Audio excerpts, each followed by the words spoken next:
xullil le conseil a examiné et adopté. ñu génn sax ci ay mbiru Babacar Fall ak may ñu avancé ci la am solo. ñu wax ci la partage la ba ñu ngi ci affaire bu am solo. waaw of nag lu mu andi tey moo gën. of nag lu mu andi. oh. dafa mel ni dañ laa liggéey. ay li ngay def. non damaa choqué nekk ci Cissé suba ba ngoon da ngay traumatiser. damaa choqué wu. bu la dara choqué. alors le conseil a examiné et adopté le projet de décret relatif aux modalités d'application de la loi numéro 2025-12 du 3 septembre 2025 portant création de l'Office national de lutte contre la corruption. Macha Allah. muy OFNAC bu bees bi. Le projet de décret portant application de la loi numéro 2025-13 du 3 septembre 2025 relative à la déclaration de patrimoine. Muy deuxième point.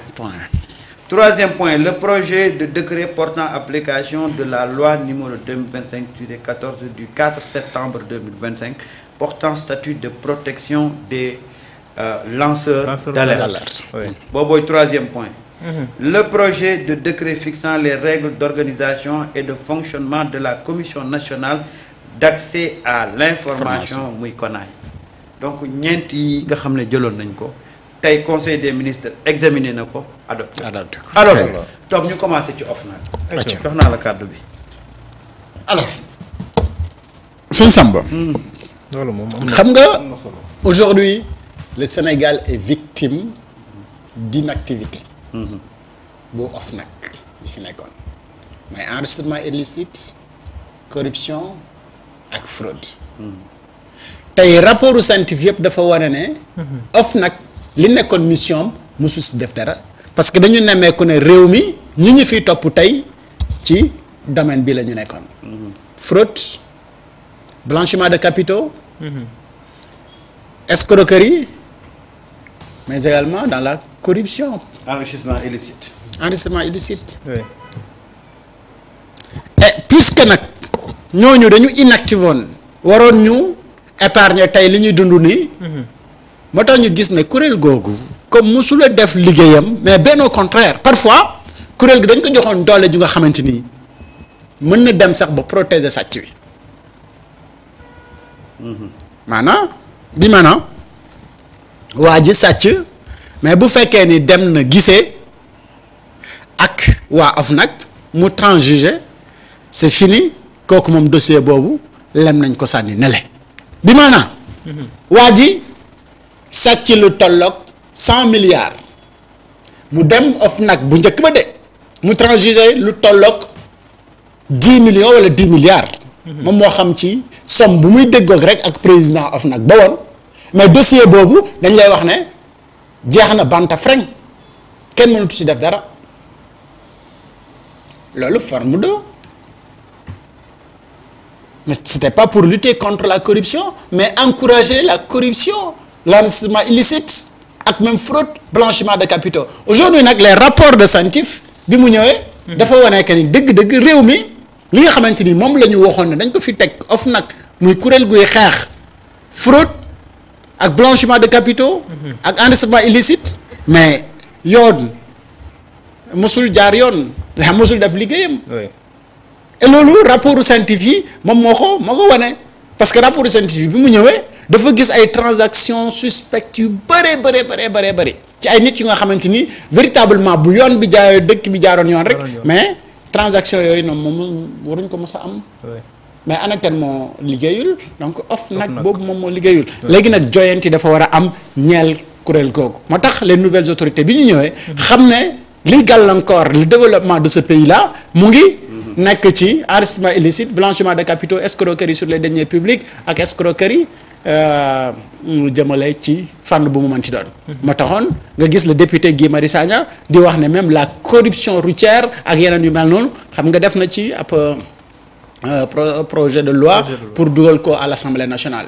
et donc ñu xam ne yooyu ñoom ñooy lii gàllankoor dëkk bi mais kuréel gi nga xamante ni moom moo ko war a saytu est-ce que am na taxawaay bi nga xamante ni moom la waroon am là les questions yu nga xamante ni mooy les questions de fond ñu ne nag faaw ñu joyanti kuréel googu noonu ngir jox ko beneen xar-xanam mais ñi koy incarner également am nu nga xamante ni dañ koy mel et donc duñ ko dénk ki ñu neex. mais nañu woote expertise bi nga xamante ni moom la ñu am au Sénégal ñu tànn maanaam appel à candidature ndonte man nag dama nangu ne faaw ñu tànn ko jub ko patriote ñu teg ko ca bopp ba ndax mu mën a doxal mbir yi comme ni mu ko bëggee parce que booy xeex gar nag faaw nga jël ko nga xamante ni il est incorruptible mais bu fekkee ne benn wii nga fa ñëw teg rek kooku nag. dafa nekkoon moo fay dellu si. kese. donc mu doon lu doy. waaw xam nga boobu mbir. xam nga OFNAC bi. dafa porter préjudice wala dafa ralentir lu bari ci reddition des comptes tey bu ñu amutoon CENTIF reddition des comptes boo deful dafay échouer parce que OFNAC dafa inactif ci reddition des comptes. Finalement les dossiers les plus explosifs yi génn yëpp. PGF saisir ko ci ay rapports yu CENTIF génn la. alors que OFNAC ci partie enrichissement illicite. su ko activé woon kon heure bi fekk na gars yu bëri ñu ngi ci kaso bi. mais on a constaté que l'OFNAC était vraiment inactive ak ni ñu ko inactif et ni ñu ko tëggee woon sax. baaxul woon kañ fa tegoon nit les Sénégalais n'étaient pas d'accord moo tax tous les Sénégalais wala pratiquement la majorité des Sénégalais dañ doon réclamer à ce que ñu soppi OFNAC ñu tas ko tëggaat beneen. et je pense que tey OFNAC bu bees bi nga xam ne moom la ñu tëgg nii dina répondre aux préoccupations des Sénégalais. loolu mooy tey li indi tey ñu tas OFNAC ba tëgg OFNAC bu bees. ka fa nekkoon ci biir mandaayam le président mënu ko démettre te moo ko fa. li ko mën a jële foofu yëpp li ko mën a jële mooy mu def faute grave wala mu feebar wala ñaan ma ko yàlla mu faatu. Imaginez loolu mais dans l'exercice de son mandat kenn mënu ko fa jëlee c'est-à-dire que Macky avait verrouillé OFNAC. teg fa nag nitam. moo tax nag bi reddition des comptes commencé. du nitam des bras armés. waaw on n'a pas senti l'OFNAC. aujourd'hui nag tëggaat nañ l'OFNAC gouvernement bi examiné na ko adopté ko léegi nag ñu ngi xaar ñenn ñoo fa war a nekk. beneen bi muy projet de loi le projet de décret portant application de la loi numéro 2025-13 du 3 septembre relative à la déclaration de patrimoine. waaw très bien. xam nga forme de sàcc bi Sénégal dafa bëri. te en général gars ñi dañuy am alal joo nga xamante ni dañ ko mës a déclarer ndax xam nañ ne suñ ko déclarer rek am ay questions yu ñu leen ci pose mooy alal ji fan la jógee naka nga ko amee ci yenn condition nga ko amee parce que loo xool yi nga xamante ni moom la ñuy dugg day bëri trop tant que yegguñu fii si déclaration de patrimoine sa waaye dinañu dénk nit ku nga xamante ni mosul jub mu continuer di ñu sàcc te duñu ko mos a xam c'est hyper important donc la déclaration de patrimoine mooy waral boo fi defee sa déclaration de patrimoine te boobu c'est élargi ba ci même fonctionnaire yi nga xamante ni dañu am benn statut bi parce que ci administration bi xam nañu également foofu dafa am corruption mooy waral après kuréel yu mel ni CENTIF ñoom bu ñuy def seen exercice mën a méngale ndax yow mii